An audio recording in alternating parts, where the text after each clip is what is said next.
అమలు చేయాలి GO number 3ని ఇవ్వాలి ప్రత్యామ్నాయ జీవోని వెంటనే ఇవ్వాలి ప్రత్యామ్నాయ జీవోని వెంటనే. ఈరోజు ఆదివాసీ సంఘాల సమావేశం జరిగింది రంపచోడవరంలో. ఈ సమావేశంలో 2 నిర్ణయాలు చేయటం జరిగింది. ఒకటి, ఆదివాసులకి జరుగుతున్న అన్యాయం మీద ఇంకా ఆదివాసులకి అవేర్నెస్ కల్పించే విధంగా మేము ముందుకు వెళ్ళాలని చెప్పి ఒకటి, భవిష్యత్తులో ఈ పోరాటాన్ని మేము చేస్తున్న పోరాటాన్ని పెంచడం కోసం భవిష్యత్తు కార్యాచరణని మేము కూడా ఈరోజు అనుకోవటం జరిగింది. ఈరోజు జీవో నెంబర్ 3 కొట్టేసిన తర్వాత ఎన్నికల హామీగా ముఖ్యమంత్రి గారు ఇచ్చినటువంటి హామీ అట్లాగానే ఉంది. ప్రతిసారి ఏజెన్సీ వచ్చినప్పుడు ఎదురు చూస్తూ ఉన్నాం, ముఖ్యమంత్రి గారు ఎప్పుడు ప్రకటిస్తారు అని చెప్పి. మొన్న 24 వచ్చినప్పుడు కూడా ఏదో వస్తుంది అని మేమంతా కూడా ఎదురు చూసాం. మళ్ళీ నిరాశతోనే ఇక్కడ ఉన్నటువంటి ఆదివాసీ నిరుద్యోగులు కూడా నిరాశతో వెళ్ళినటువంటి పరిస్థితి ఉంది. కమిటీలు చర్చల పేరు చెప్పి కాలయాపన చేస్తూ ఉన్నారు. అందుకు మరొకటి ఏంటంటే రాజకీయాలు. తెలుగుదేశం అంటే వైసీపీ అంటే తెలుగుదేశం అని చెప్పి రాజకీయాలతో ఈరోజు కాలయాపన చేస్తూ ఉన్నారు. ఉద్యమాలు చేస్తూ ఉంటే ఈరోజు రాజకీయ పార్టీలు చేయిస్తాయని చెప్పి ఈరోజు ఉద్యమాలను అనుస్తూ ఉన్నారు. అందుకు ఇవి కాదు, మీకు చిత్తశుద్ధి ఉంటే ఎన్నికల హామీ అనుకుంటే కనుక మీరు ఇవ్వండి.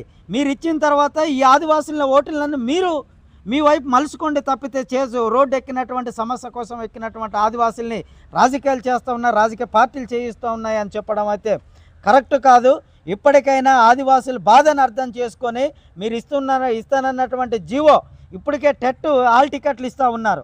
టెట్ ఆల్ టికెట్లు ఇస్తే రేపు డిఎస్సి ప్రకటన వస్తుంది. ఈరోజు మరొక డిఎస్సి మోసపోయే పరిస్థితి ఉంది. కనుక తక్షణమే ఆగస్టు 9లోగా జీవో నెంబర్ 3 కోసం ప్రకటన రావాలి.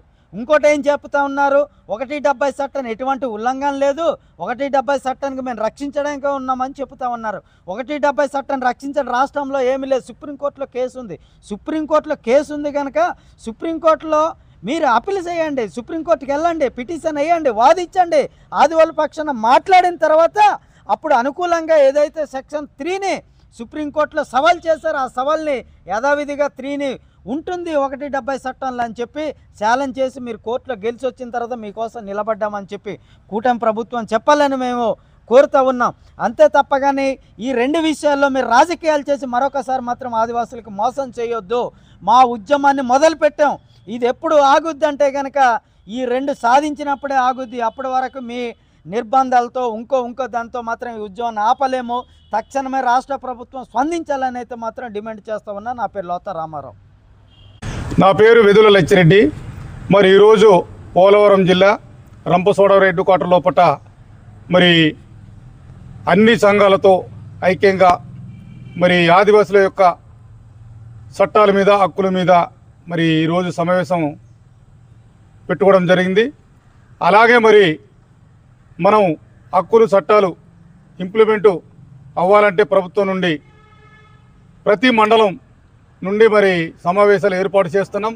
తప్పకుండా మండలంలో ఉన్నటువంటి అన్ని ఆదివాసీ తెగలు అలాగే సంఘాలు ఉపాధ్యాయ సంఘాలు కూడా కలిసి రావాలని కూడా మరి ఈ సందర్భంగా ఈ తీర్మానం లోపల మరి సమావేశంలో తీర్మానించడం అయింది. మరి మొదటగా మనం రాజమంగి మండలం నుంచి స్టార్ట్ చేస్తున్నాం కనుక రాజమంగిలో ఉన్నటువంటి మన ఆదివాసీ సంఘాలందరూ కూడా మరి అక్కడ సమావేశానికి హాజరవ్వాలని మరి ఆదివాసుల సంఘాల ఐక్యతతో మరి మీకు పిలుపునిస్తున్నాం. తప్పకుండా అక్కడ ఉన్నటువంటి ప్రజలు, పీసా కమిటీ సభ్యులు అలాగే రాజకీయాలకు అతీతంగా మరి హక్కుల కోసం పోరాటానికి తప్పకుండా మీరందరూ హాజరవుతారని మనస్ఫూర్తిగా మీకు ఈ సందర్భంగా తెలియజేస్తున్నాం.